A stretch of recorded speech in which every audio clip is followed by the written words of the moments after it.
Muy buenos días a todos. En los próximos minutos estaremos desarrollando fracturas que corresponden tanto a la columna torácica como a la columna lumbar, su epidemiología actual, su anatomía, el manejo inicial en la urgencia, la evaluación en las imágenes, tanto de radiografía como tomografía y estudio de resonancia magnética, el tratamiento y manejo de las mismas y clasificaciones. En lo que respecta a su epidemiología actual, y evaluando los siguientes gráficos, podemos observar que la causa más frecuente de dicha patología son los accidentes de tránsito a la cabeza, seguido por las caídas principalmente en personas de mayor edad. Lo siguen las heridas por armas de fuego y en última instancia traumatismos en deporte, principalmente como puede ser el rugby o el automovilismo en traumatismos de alta energía. Dentro de estas causas podemos evaluar que principalmente afecta a hombres y dentro de ellos, por ser el accidente de tránsito la causa más frecuente, hombres entre 20 y 30 años de edad.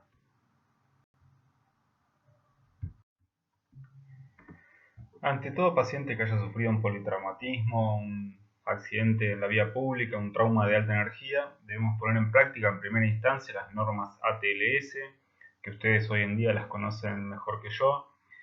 Tratar a todo paciente como sospechoso de una lesión inestable a nivel de su columna vertebral, y esto es lo principal, así no agregamos lesiones a las que ya haya sufrido el paciente. Mediante el manejo, el movimiento en bloque del mismo, el uso de collar rígido, Filadelfia y la tabla raquídea. Y por último, no menos importante, el uso de los antirrotadores a nivel de la columna cervical para evitar cualquier movimiento de rotación a nivel de la misma. Un poco siguiendo con lo que hablamos en la diapositiva anterior, estas son imágenes del manejo inicial de los pacientes. Remarcar que a cualquier paciente se lo trata como un potencial sospechoso de una lesión inestable a nivel de su columna vertebral. Para esto, la inmovilización y el manejo en bloque, volvemos a repetir. Inicialmente depende de la situación del paciente, se puede usar tablas cortas para el retiro del mismo, con posterior uso de la tabla raquídea, la tabla larga. Y tengan en cuenta que el collar blando, llamado collar de Jans, no sirve. El indicado y el que está autorizado y bajo las normas es el collar rígido de Filadelfia. Siguiendo con la epidemiología, y para poder hablar de la misma debemos diferenciar a la columna vertebral en distintos sectores. Tenemos la columna cervical alta, que abarca de los cóndilos occipitales más C1 y C2, la columna cervical baja de C3 a C7, seguido por la columna torácica, la cual implica las vértebras T1 a T10, seguido por la zona toracolumbar, una de las más importantes, y ya estaremos desarrollando en la próxima diapositiva. Es la principal afectación a nivel de las fracturas, se produce en dicha zona, una de las más frecuentes. Ya hablaremos de por qué. Esto implica las vértebras T11 a L2, también conocido como la zona de la charnela, es importante que lo sepan y lo recuerden, seguido por las vértebras lumbares que abarcan de L3 a L5. Recuerden la zona de la charnela, ya estaremos hablando en la próxima diapositiva. Dicho esto, y evaluando el siguiente gráfico, podemos observar que la mayor frecuencia de fracturas se produce a nivel de la zona toracolumbar, T11-L2, zona de la charnela anteriormente mencionada. Y esto es así ya que dicha zona es una zona de transición desde una columna rígida y estable, como es la columna torácica, la columna dorsal. Dicha estabilidad y rigidez es proporcionada por los arcos costales, por la caja torácica, a una zona de mayor inestabilidad como es la columna lumbar. A su vez también es una zona de transición desde la cifosis torácica a la lordosis lumbar, lo cual ante cualquier mecanismo de alta energía, de traumatismo de alta energía o de estrés, dicha zona es una de las más afectadas y a la cual le debemos dar mucha importancia y evaluación.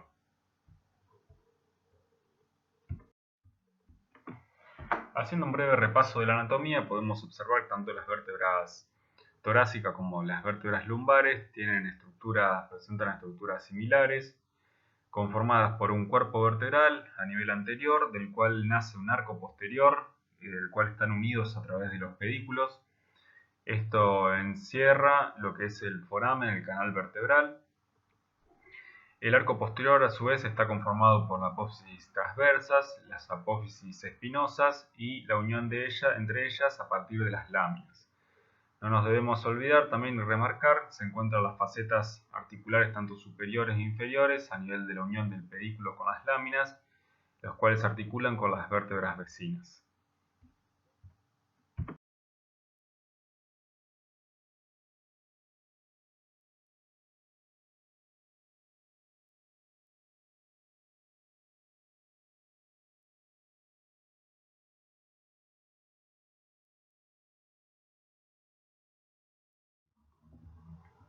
Cuando ingresa un paciente al centro de atención con sospecha de patología de fractura a nivel de la columna vertebral, una vez hecho la evaluación física, el examen físico, y al momento de solicitar estudios por imágenes, lo primero a solicitar es el PAR radiográfico, lo cual está al alcance de cualquier establecimiento.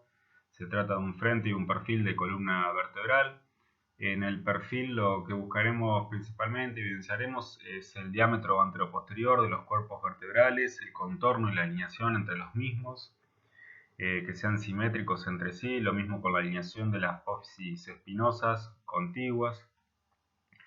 También podremos buscar desplazamiento de fragmentos intracanal, lo cual a veces suele ser medio dificultoso, se suele sacar mayor provecho en estudios de mayor complejidad como la tomografía y la resonancia magnética, que ya estaremos viendo. Y por último y no menos importante es también evaluar las partes blandas, buscando columna de aires y hematomas que podemos llegar a encontrar en ellos.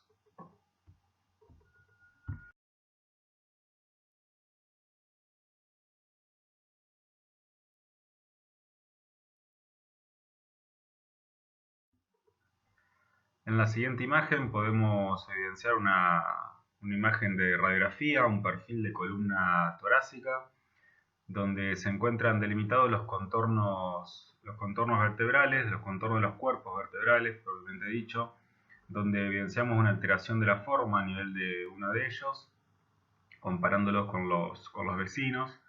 Es una lesión muy característica, es una lesión por acuñamiento la que estamos viendo, muy característica en pacientes ya añosos, con calidad ósea debilitada, secundaria de alguna caída, simplemente caída de propia altura en muchos de esos casos.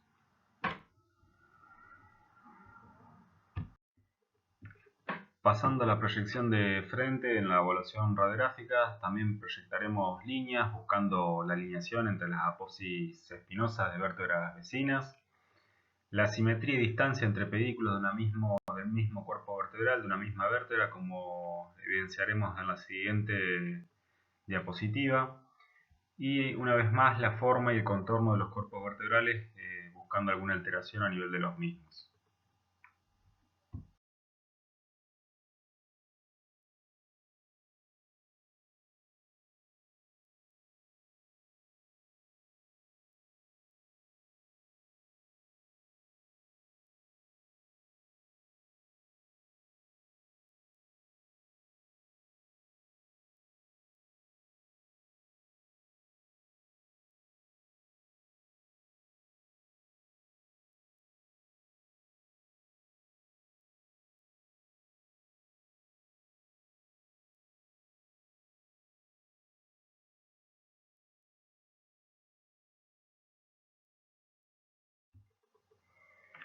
En la siguiente imagen estamos viendo una proyección de frente, una evaluación radiográfica, proyección de frente de columna vertebral, donde se encuentra delimitada por línea punteada el contorno de los cuerpos vertebrales, por líneas en círculo, un círculo ovalado, como a modo de ojitos, como solemos decir, los pedículos vertebrales, y una línea punteada más fina y amarilla, las apófisis espinosas.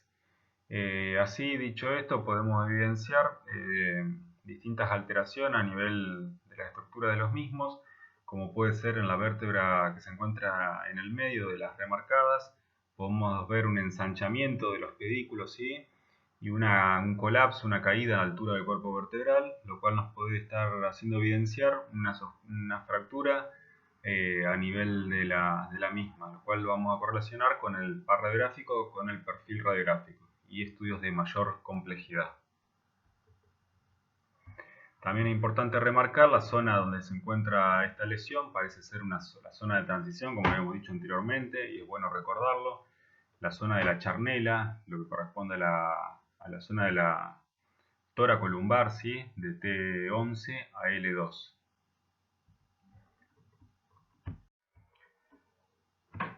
Siguiendo con el estudio por imágenes, vemos la importancia de evaluar cualquier patología de columna torácica, columna lumbar, con un estudio de mayor complejidad, como es el estudio de resonancia nuclear magnética, el cual nos evidenciará lesiones a nivel de las partes blandas, no tanto en la estructura ósea como lo suele hacer la radiografía o el estudio de tomografía, sino más bien el estado de las partes blandas. Con partes blandas hacemos referencia, podemos evidenciar cualquier lesión a nivel del disco intervertebral y principalmente alguna alteración a nivel de la médula espinal, la injuria de la misma. Como podemos ver en estas imágenes, un corte sagital de estudio de resonancia nuclear magnética, un corte sagital de columna vertebral. A su izquierda lo que tenemos es una secuencia T2, vemos los discos intervertebrales y el canal medular hiperintenso, y a la derecha una secuencia T1. Como podemos ver, a nivel de la secuencia T2, a su izquierda, es la ocupación del canal medular y la injuria del mismo, y a posterior se puede ver una hiperintensidad, una imagen de edema, de injuria del complejo ligamentario posterior, lo cual nos hace referencia a una lesión del mismo y a una inestabilidad de dicha lesión, como ya estaremos viendo en las clasificaciones en las diapositivas que siguen. Y por último, y siguiendo con la evaluación por imágenes, lo que podemos solicitar y evaluar en estas patologías es la evaluación por tomografía computada multislice, multicorte. En las tomografías lo que evaluaremos es estructura ósea, ¿sí? El contorno, la forma, la estructura ósea, no así las partes blandas. La solemos solicitar cuando queda alguna duda en la evaluación radiográfica y para mayor evaluación, ¿sí? En estas imágenes podemos ver cortes sagitales y cortes axiales, ¿sí? De columna vertebral, donde se puede evidenciar una alteración, ¿no? En la forma, en el contorno, una alteración en la forma a nivel del cuerpo vertebral de L2. Justamente una vez más haciendo mención a la zona de la charnela, la zona de transición, zona toracolumbar, zona T11, L2.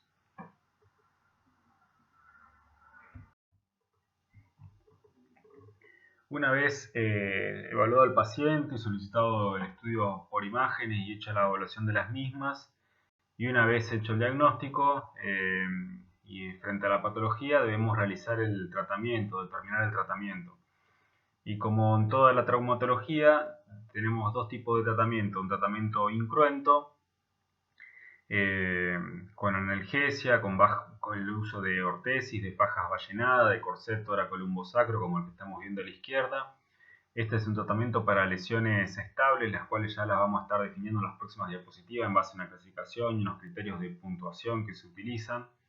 O el tratamiento quirúrgico, ¿sí? El tratamiento cruento en las patologías inestables, en las cuales también ya la estaremos evidenciando a continuación, y en las cuales se realiza una estabilización de la lesión, pasando de una patología inestable a estabilizarla, por fusión, artrodesis, y también liberando el canal medular muchas veces cuando hay un compromiso del mismo, realizando la descompresión ante la injuria neurológica, ¿sí?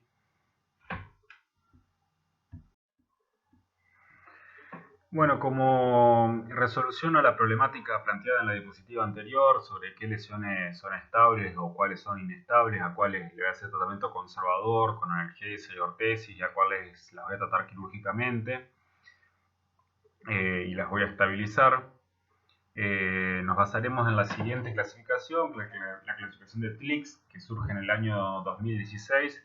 Esta clasificación surge a partir de la clasificación de Vaccaro, realizada en el 2005, Vaccaro con B corto y doble C si la quieren buscar. Dicha clasificación, la clasificación de TLIX, se basa en una sumatoria de puntos en cuales tiene en cuenta la morfología de la lesión, la integridad del ligamento, del complejo ligamentario posterior, el cual, como ya dijimos anteriormente, recuerden, lo evidenciamos en el estudio de resonancia nuclear magnética, y en el estado neurológico del paciente, el que evaluamos en la evaluación clínica, en el examen físico del paciente.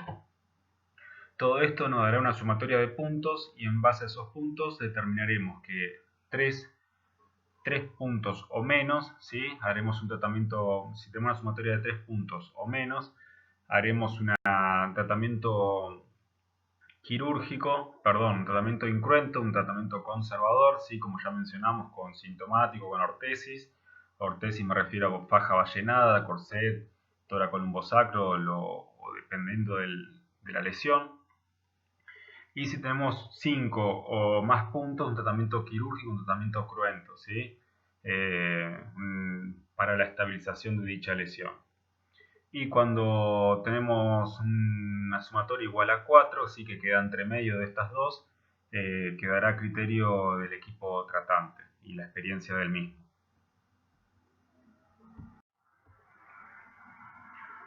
Bueno, siguiendo con la clasificación de estas lesiones y ya como para ir finalizando con esta sección, tenemos la clasificación AO que surge en el año 2013, la clasificación de la AO Spine, la pueden encontrar así, en la cual se basa en una clasificación morfológica, la que nos divide las lesiones en tipo A, tipo B y tipo C, que estaremos viendo a continuación.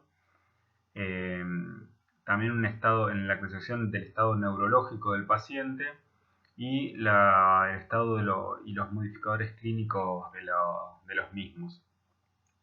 En cuanto a la clasificación morfológica, en la que nos basaremos en las siguientes diapositivas, podemos observar que las divide en tipo A, tipo B y tipo C, como ya dijimos. Las lesiones tipo A son lesiones únicamente desde la estructura ósea del cuerpo vertebral sin afectación de las bandas de tensión, ya sea del complejo ligamentario posterior o del ligamento longitudinal anterior de la columna vertebral. Es decir, son lesiones estables y las definiremos como tipo A. Ya cuando hay una afectación del complejo ligamentario posterior, de la banda de tensión, como anteriormente mencionábamos, del ligamento longitudinal anterior, estaremos ante una lesión que puede llegar a ser tipo B o tipo C. Para que sea tipo C debemos ver una especie de una imagen de rotación o de traslación o de dislocación a nivel de los cuerpos vertebrales. Es decir, ya estaríamos en presencia de una luxofractura a nivel de lo mismo, que son traumas de alta energía. Eso nos definirá la tipo C, la lesión. Siguiendo y continuando con la clasificación AO, podemos evaluar en el siguiente recuadro una evaluación, la clasificación morfológica de la misma, ¿sí? Habíamos dicho que se dividen en tipo A, tipo B y tipo C. Las lesiones tipo A son lesiones tipo estable, que se compromete la estructura ósea a nivel del cuerpo vertebral, sin disrupción de las bandas de tensión, ¿sí? Son lesiones estables. No así en las lesiones tipo B y tipo C, como ya estaremos viendo a continuación, donde hay un compromiso de las bandas de tensión, son lesiones inestables. Dicho esto, dentro de las lesiones tipo A, son lesiones por compresión, se las subdividen en 1, 2 y 3. Las 1 son impactación, una afectación del emplay, del cuerpo vertebral por compresión.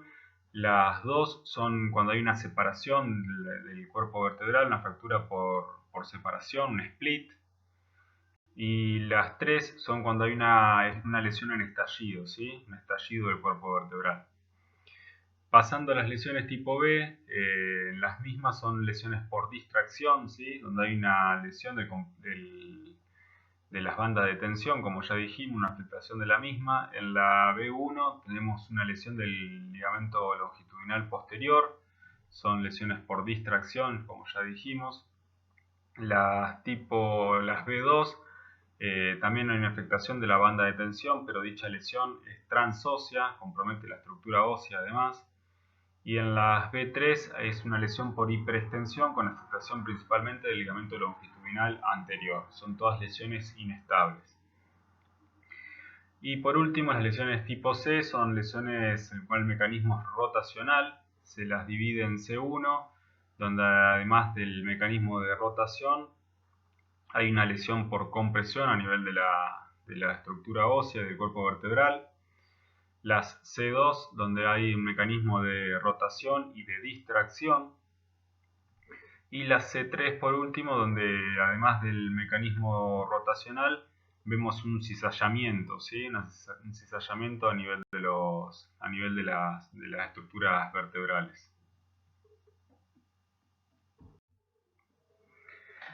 La anterior clasificación, la clasificación morfológica de la Auspein, se desprende este recuadro, el cual nos da ciertas pautas, ¿sí?, de tratamiento, dependiendo del tipo de lesión y de la subdivisión del mismo, como ya estuvimos viendo. Aquellos recuadros un poco más claros, ¿sí?, de una tonalidad más clara, son plausibles de tratamiento conservador, tratamiento no quirúrgico, y aquellos del cuadro más oscuro son de tratamiento quirúrgico, ¿sí? Hay que estabilizar esas lesiones, ya sea por vía anterior o por vía posterior, lo cual excede a esta clase.